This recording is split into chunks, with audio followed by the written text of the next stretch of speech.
Hi there, welcome to Transco Trailer Sales. Today I'm going to be walking you through your 2024 Wildwood 174 Bhle. We're going to start off at the back of the unit here. Right up top, you're going to notice you are pre-wired for an observation camera. You also do have a pre-mount for a lippered stair system, so you can get up and check your seals. Also at the back is where you're going to have your city water connection. The way that works is you're going to thread a garden hose into here, turn on the water, and you're going to be able to pressurize all your lines without the need to have to run your water pump. In the back bumper here, you're just squeezing that cap, pulling that off, and this is where you're going to have your sewer hose. Once fully extended, it is about 15 feet long. Just taking note of those two ears there. It's going to be the same two ears that go on your sewer outlet, which I'll show you in a second. Just placing it in the back bumper here, just trying to keep most of the smell out of the unit. In this corner, as well as all four corners of the unit, you do have stabilizer jacks. The way that works is you hook up the tool that's inside the front compartment to this drive nut. You run that down to the ground. Once the foot contacts the ground, you're just going to give it another 1/8 quarter turn just to snug it up, and that's just going to take any bounce or sway you see we have in the unit right now away. Right up from there, you do have a cable satellite inlet, and then you do have your sewer system off to the left here. The way that works is you just take that cap, unthread it. It comes unthreaded. You got the same two ears that were on your sewer outlet. They just line up with any of those notches, and you just twist until it locks into place. You got your gray valve and your black valve. You're always going to want to empty your black tank first. That's going to be your dirtiest water filled from your toilets. And then you can come behind that with your gray water, which is typically a little bit cleaner, coming from your sinks and your shower. It's just going to help keep that hose a little bit cleaner. You do have your 30 amp twist lock power cord inlet. Just line this notch up here with that notch there. You're just pushing that into place, giving it that 1/8 turn in the threaded collar to really lock it down. If you follow that back, you do have a standard 30 amp plug-in. Most campsites should have this, and you can plug right on in, but let's say you have the unit at home on the driveway, or your campsite only has 15 amp service. We do include a 15 amp park adapter. Just keeping in mind you're going down to 15 amps of power, so you can't run something like your air conditioner. Whenever you do plug in this cord, you got two lights up top, a blue light and a red light. Blue light is just telling you do have a successful power source. A red light would be telling you that you don't have a successful power source and there is a problem with your source of power. And I do believe there is a little legislative on this tag here.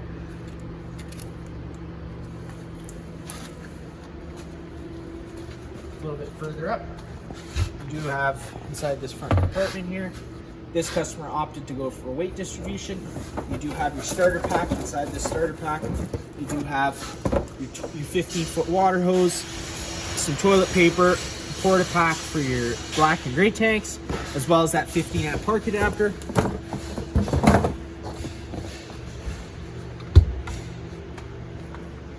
At the front of the trailer, inside this black box is where we're gonna house that battery. You just gotta loosen that strap off, and this cap will come right off and it'll give you access to that battery.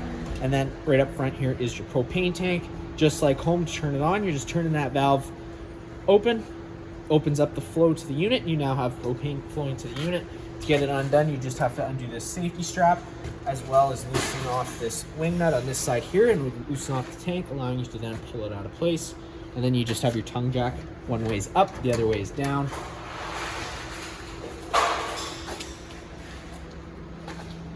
Around this side of the unit here, you'll notice you do have your fresh water connection. Taking that cap off, you can put a garden hose in there, turn it on, it's going to fill your fresh water tank, and that's what your water pump draws off of. Right underneath, you're going to notice you do have a little cap down here right below the floor. That's just going to be to drain your fresh tank. You're going to loosen that cap off. It'll allow all the water to drain out of the fresh tank. Keep a note of this silver plate here. This is your furnace exhaust. Whenever the furnace is on, this is going to be blowing out hot air. You got two 110 plugins, and then you do have your hot water service port. Opening this up does give you access to this little pressure relief valve. Whenever you first get to your campsite, always hitting this to make sure you see that shot of water coming out of there. Currently, we do have this tank drained for the customers, so there's no shot of water. But if you were to get a shot of water out of there, that's just letting you know that the tank's full and safe to fire up. I'm going to go over a reset procedure inside. The button I refer to is just right here. And then you do have an 1.1/8" drain bolt down here. You're going to loosen that guy off with that socket, and that'll allow you to drain your hot water tank. Also, right below here, you do have your low point drains. You got your blue and your red line. Blue is going to be your cold, red's going to be your hot. You're just taking those caps off, and it's going to allow you to drain all the water out of those lines.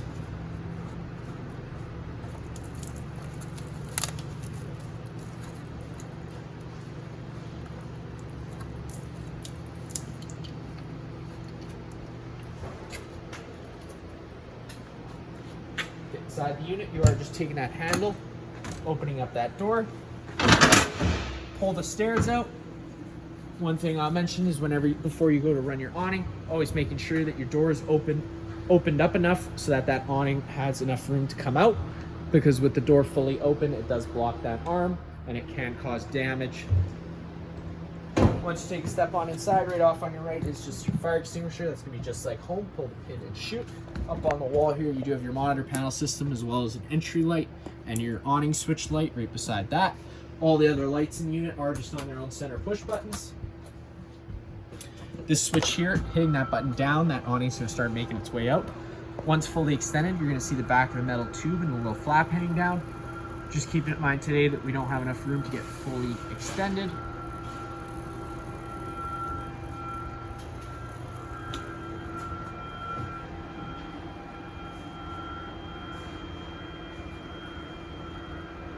But once that awning is fully extended, you can take, if it were to start raining, you can take any arm, front or rear, just pushing in on that, and you can tighten this up. And that's going to change the pitch of the awning head, allowing water to then run off. Now, if you do like that angle better, you can do the same thing with the front arm, and it's going to allow for more shade underneath. Just always making sure you loosen that back off. And allow those arms to go back to straight before you ever bring it in. That way you don't run the risk of bending anything. Stepping on inside, you do have storage on the one side of the bed, and underneath the bed you can get access to that front storage compartment. On the wall here, you do have your Bluetooth speaker that is rechargeable, and you can take it off its mount just by sliding it up. The power button, there's a main power button on the back here to turn it on, and then you can pair your phone to it. It is also a little charging station. It has 2 USB plugins. In the kitchen area, you do have your stove. The way that works is you're just going to flip that glass cover back. You do have a little light switch on the right here just to illuminate those knobs. You turn that over to light and it fires right on up. In this situation, it did fire up, but sometimes it can take a couple minutes just to clear all the air out of the line, so just be patient with that. And whenever you are running this stove, I do recommend having this window or the door open just so you can evacuate some of those fumes. Up on the wall here is your main GFI plug. You got test on the bottom, reset up top. Up back at your monitor panel system, you got your battery, which goes low, fair, good, and then C would be charging it. We're plugged in, so we're currently charging. And then you got your fresh, your black, and your gray. And then you have your water pump switch. Turning that on turns your water pump on, which draws from your fresh tank. And then you got your water heater switch. Turning that on fires up the water heater. This DSI fault light's going to come on. The water heater is going to try lighting itself 3 times. If on the 3rd try it doesn't light, you do just have to turn this. This light will stay illuminated. At that point, you have to turn this switch off. Go to the water heater, hit that reset button I showed you earlier, and then turn it back on, and it'll try relighting itself again. Right here, you're going to notice we do have an LP detector. Propane's heavier than air. This guy's going to detect it. The furnace and the stove both run off propane inside this unit. If this guy ever starts going off, you are just going to want to turn off the main supply of propane, the front of the unit off, and just open up some windows and turn on those vents. And then you do have your circuit breaker and fuse panel right here. All your breakers are on your right. Whenever a breaker pops or a fuse pops, there'll be a little red indicator light telling you which one's gone.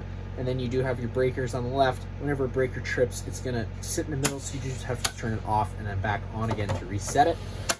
All your furnace does move all its air through this one portal right here. It's going to push all its air out.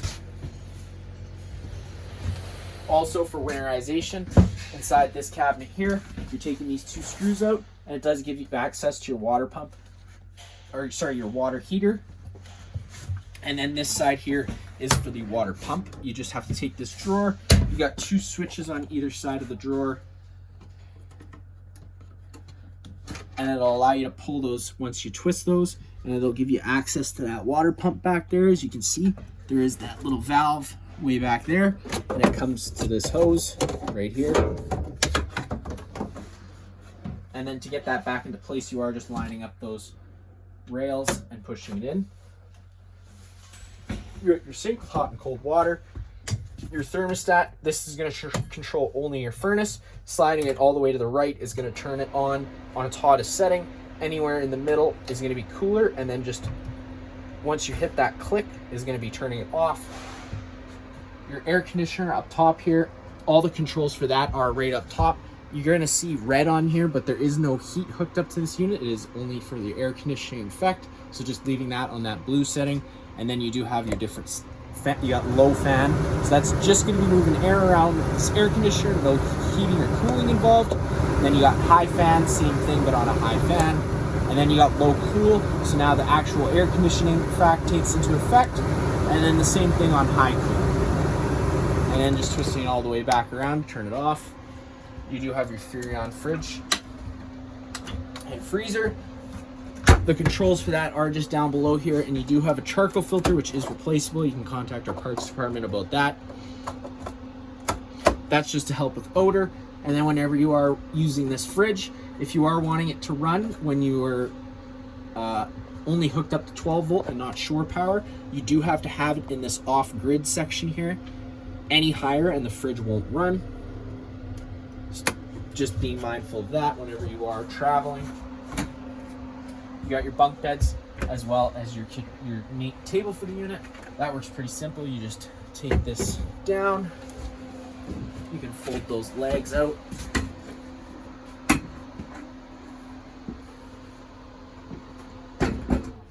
And you do have yourself a dinette table. Right up above your head is the fan. That works pretty simple. You're just going to pull on that plastic handle, just being careful because it is plastic. Slide that open, and you do have your fan switch on your right. Turn that on. We do also have max air fans we could get you quoted with for this unit so that you can run this fan at all times, whether it's raining or not.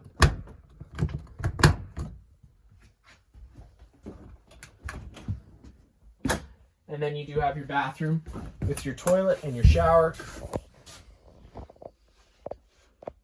Again, in this bathroom, there is another fan with a vent lid.